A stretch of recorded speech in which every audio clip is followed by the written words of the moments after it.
Wow, ladies and gentlemen, wow.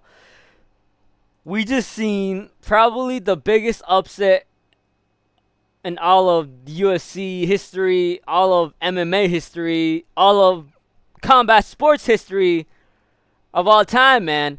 Alex Apodaca gets it done in the main event. Bellamir was a minus 6,000 favorite, which is fucking crazy. Considering Bellamir was only what 4-0, and Alex Apodaca was like what plus 1,500 somewhere near that in all the books.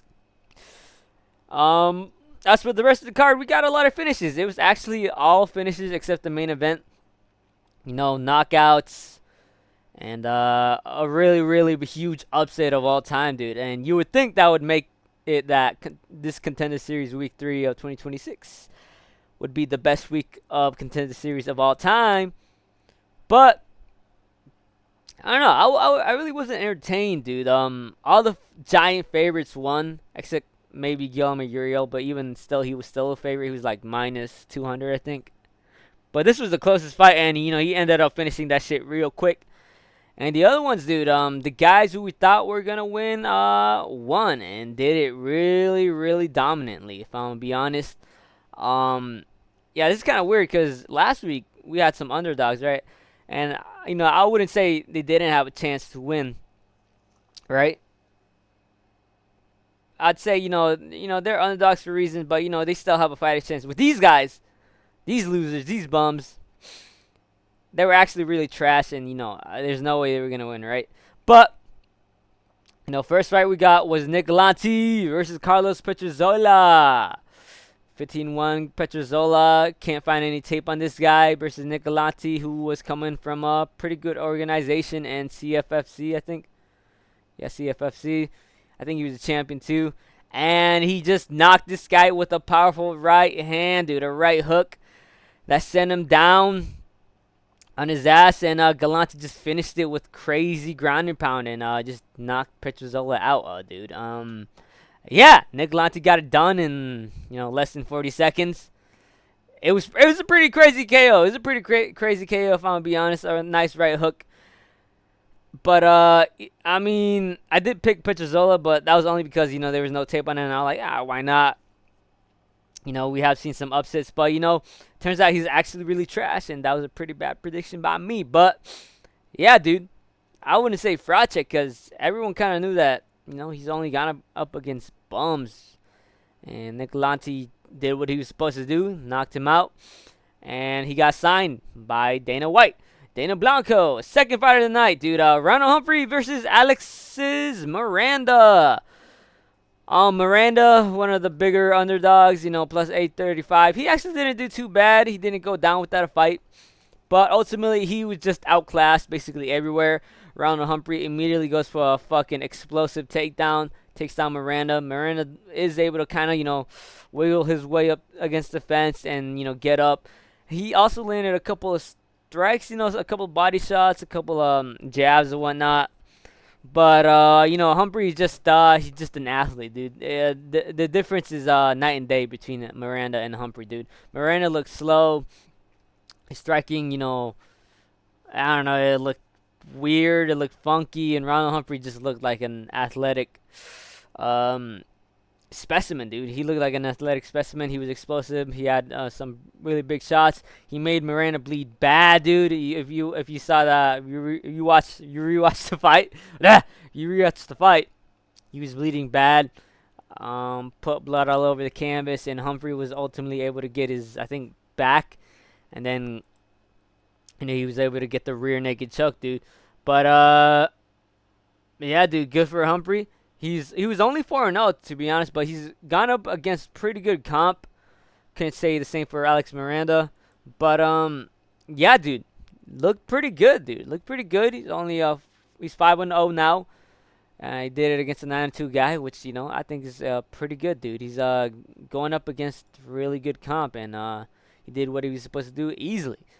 Good for him. He gets signed by Dana Blanco. Next up, we got Sean Clancy Jr. versus Gary Belletto.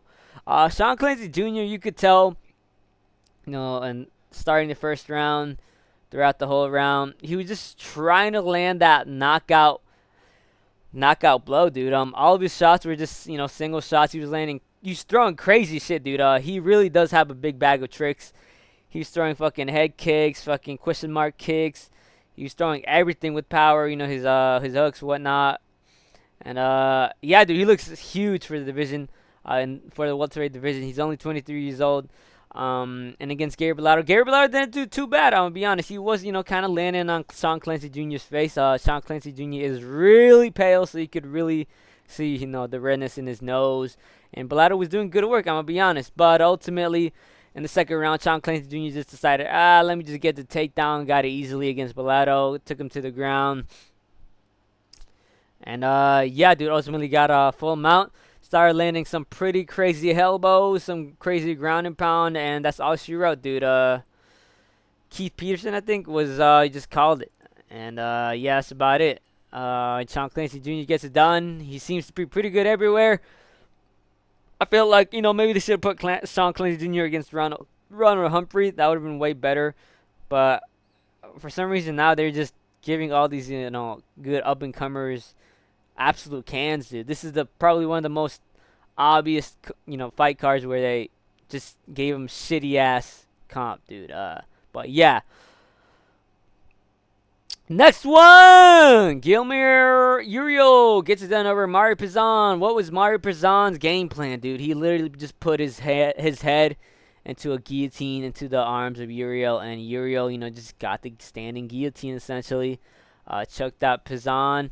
That's really it, dude. Didn't really see much. Guillermo Uriel, I was expecting, if he didn't make it out, not even like 2 minutes, if he didn't get a finish under 2 minutes, he would probably gas. But Mario Pizan just straight up gave his neck, and that's not a good idea to do against these heavyweights. And Guillermo Uriel gets it done. He gets signed, dude. Yeah. And in 2, he's only gone up against actual pretty good competition, dude. Josh Hockett and Lucas Camacho, though. Pretty good. Pretty good win. Gets it done in the first round. And now, the main event of the inning.